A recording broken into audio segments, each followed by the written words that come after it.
Bom, Lobão, obrigado por estar aqui para essa entrevista.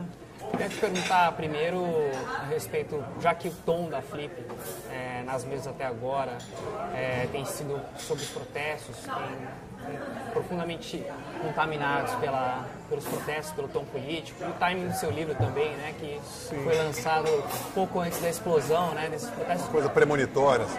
Então, justamente, te surpreendeu essa onda de protestos? Pelo tanto que você refletiu sobre o país como um todo?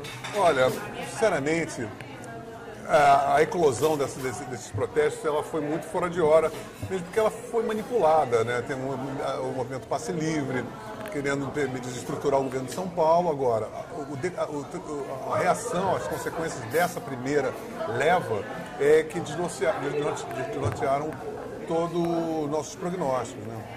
Agora, se você me perguntar se eu estou achando legal, eu estou achando isso tudo muito perigoso, sabe? Eu acho que essas manifestações elas começaram muito assim, focadas nos 20 centavos, logo depois daquela pancadaria na polícia de São Paulo, ela se transformou numa coisa muito maior e meio que acéfala, amorfa, né?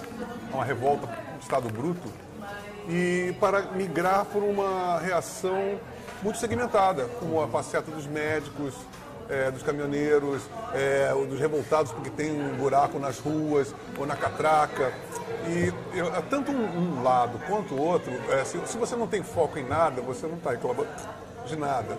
Ou se você também começa a focar em multifatores, você não vai chegar a lugar nenhum. Então o que eu tenho medo é que seja uma guinada mais à esquerda, ou seja, uma venezualização do Brasil se tornar uma grande republiqueta neoditatorial bolivariana, entendeu? Mas você acha que a segmentação justamente acaba representando uma venezuelização da... Não a representação, mas enfraquece o foco. Já como começou sem foco, o excesso de foco também enfraquece um foco, porque não é o governo, né? É o quê? Os médicos. Mas que governo? É o governo do Estado, é federal? Qual é o núcleo real da insatisfação? Esse é o grande problema. E eu acredito que só favorece a extrema esquerda, que é mais organizada. Tanto é quem que foi se reunir com a Dilma? Foi o pessoal da extrema esquerda, o mesmo Passe Livre, o Fora do Eixo, o PCdoB, o PSTU, a juventude rebelde, tá entendendo? E isso é muito perigoso, porque a gente vai ser levado, essa organização, a maior organização desse segmento, vai levar a nossa sociedade a se submeter a diretrizes mais da extrema esquerda, mais socializantes, mais bolivarianas. Né? Você vê a Argentina, você vê a Venezuela, vê Cuba, vê Bolívia, Equador, Honduras e tudo mais. Você diz no sentido do governo tentar atender as demandas desses grupos? O governo, o PT já é considerado de centro, com uma crítica à esquerda, e pessoas, movimentos dentro do próprio PT, são mais à esquerda, criticando, vamos dizer assim, a má gestão do PT, como se fosse uma coisa de associação com a direita patrimonialista, etc. e tal. Quando, na verdade, o grande fator de falência do governo é justamente a gerência de cunho esquerdista, que nós estamos vivendo uma realidade absolutamente socialista, uma patrulha ideológica ferrenha. A coisa, por exemplo, o Sérgio Cabral, eu não sou um cara que votaria no Sérgio Cabral, mas eu acho que é um absurdo ocuparem a rua. E também essa emulação, né, do Anônimos, aquela massinha, aquela máscara, aquilo tudo denota uma falta de substância real dentro desse movimento. É uma coisa que muito sedutora você perceber, poxa, que o gigante despertou. Eu sou mais cético em relação a isso. O Gil falou na conferência dele que ele falou num tom mais elogioso, mais positivo, mas ele disse que via um clima de rave nesses protestos.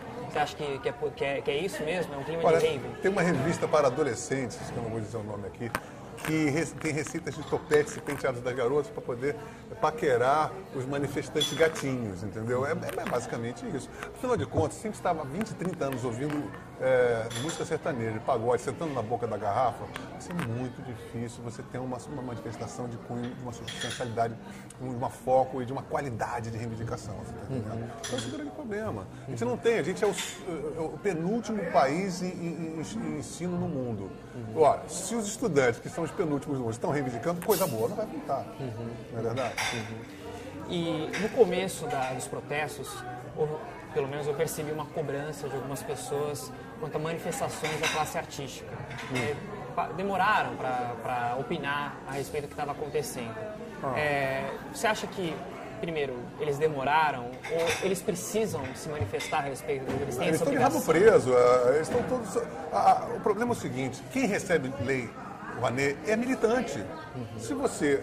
Como é que você vai ter uma classe pujante intelectual, cineastas, artistas que são todos pagos pelo governo? Como é que você vai querer que eles vão ter algum tipo de crítica substancial? Eles estão todos atrelados.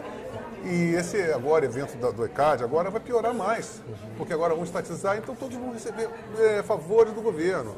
Então é óbvio que você não vai ter ninguém, que esses caras todos estão com o rabo preso. Agora, você vê, ontem o evento de posado lá do Renan Calheiros e tem o beneplácito da Dilma, é imoral. E esses caras que estão ali são os maiores beneficiários da Lei Rouanet. Né? Então nós temos agora exatamente esse tipo de cobrança dos artistas, não pode ter. Fora também agora que tem meia dúzia, 3 ou 4 que fizeram música de protesto, que eu acho que é um pouco canalha, né, para essa altura do campeonato. Então a gente oscila entre a canalice do oportunismo, de você fazer uma música agora é uma coisa que seria eticamente não recomendável, ou você tem aquela máfia de cadáveres insepultos de sempre, que estão há mais de 50 anos na hegemonia do poder, mamando nas tetas do poder e perpetuando-se como cadáveres insepultos e com artistas natimortos a seu reboque.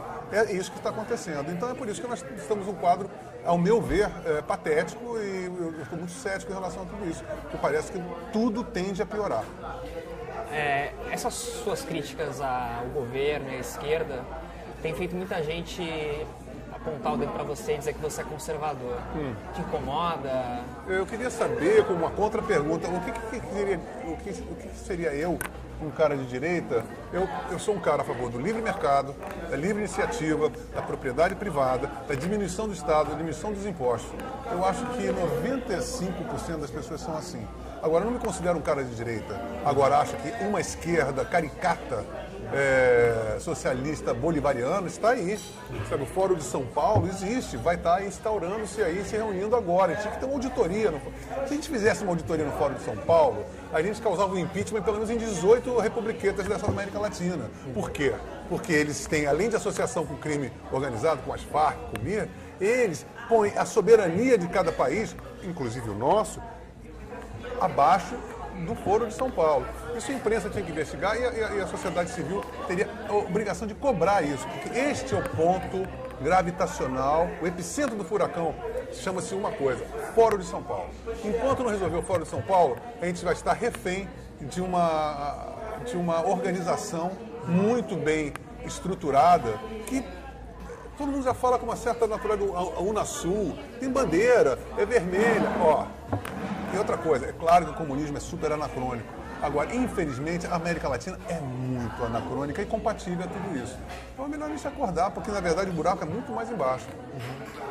Você, numa próxima eleição, como é que você votaria? Eu me recuso a votar. Eu me recuso a sair de casa para votar. Agora, não que isso, como cidadão, eu acho que a única situação é pensar em longo prazo, reunir pessoas da sociedade civil para poder formular uma agenda. Tipo, como eu falei para você, nós somos a favor de iniciativa, livre mercado, propriedade privada, diminuição do Estado, então fazemos uma agenda e formamos um partido.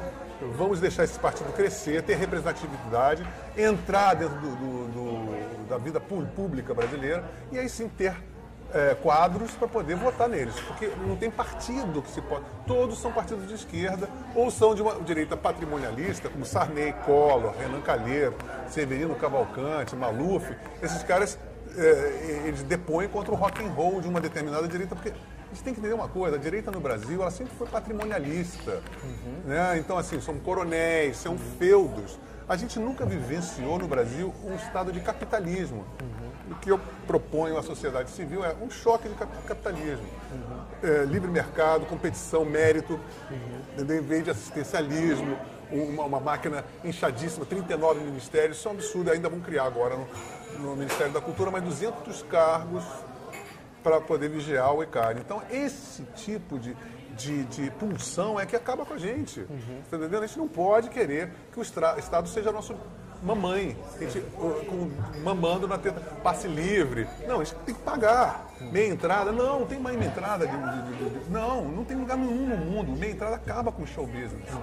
Sabe, nenhum profissional, você vê classes trabalhistas reivindicando 2%, 3%, 10%. Pô, a gente perde 50% e acaba com o quê?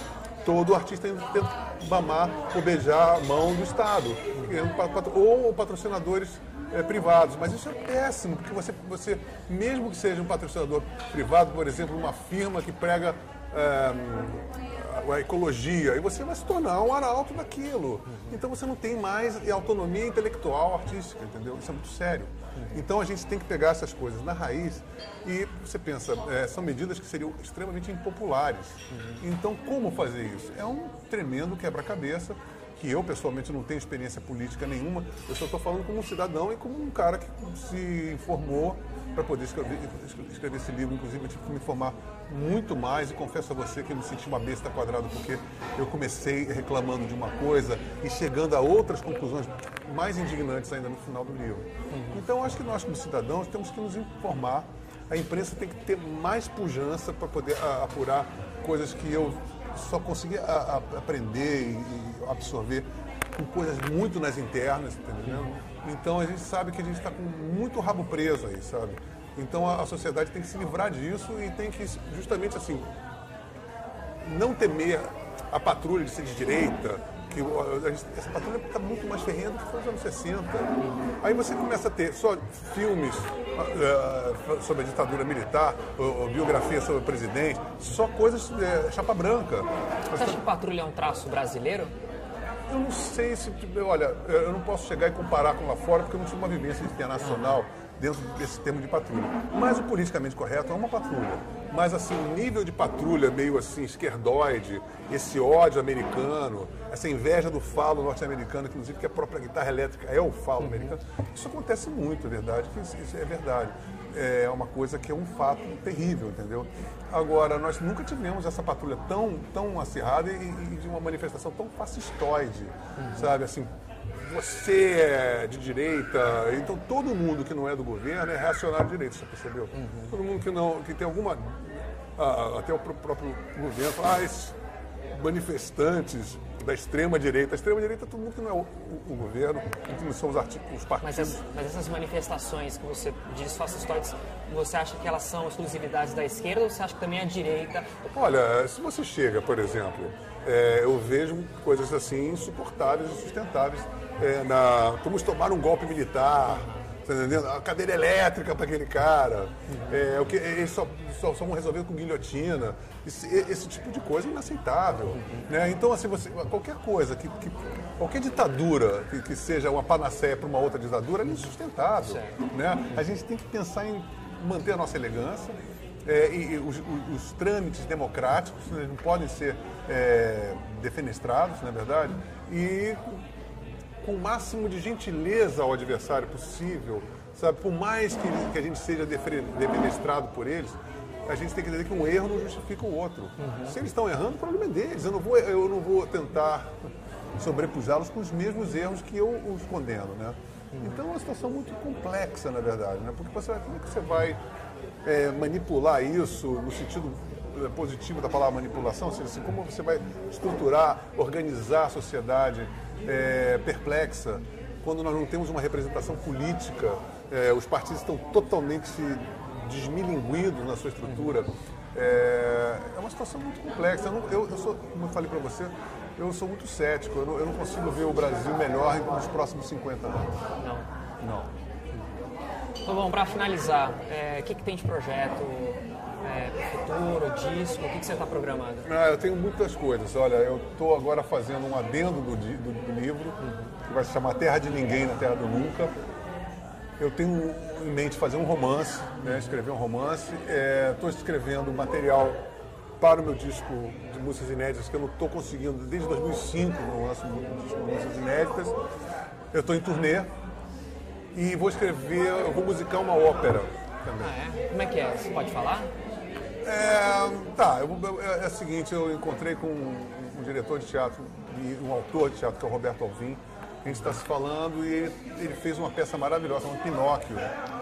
eu li agora, e ele vai fazer uma coisa também, um outro trabalho com o John Nashville, que é uma ópera de Schubert, uma obra inédita dele, e me convidou para fazer, musicar uma coisa operística, vamos dizer assim, um trabalho teatral / operístico, que chama-se Peter Pan. Eu falei, não tem errado nunca, Peter Pan. Sim.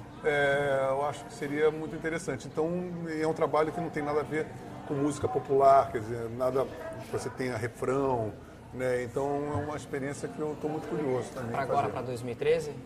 Eu acho que não, porque ele já está entrando no segundo semestre de 2013, até a gente compor, até ele conseguir organizar tudo, eu acredito que seja para o ano que vem. E o ano que vem vai começar as filmagens do filme, do meu livro também, né? Os 50 anos a 1000. Legal. Obrigado, viu, Lobão? Eu que agradeço, cara. Valeu mesmo.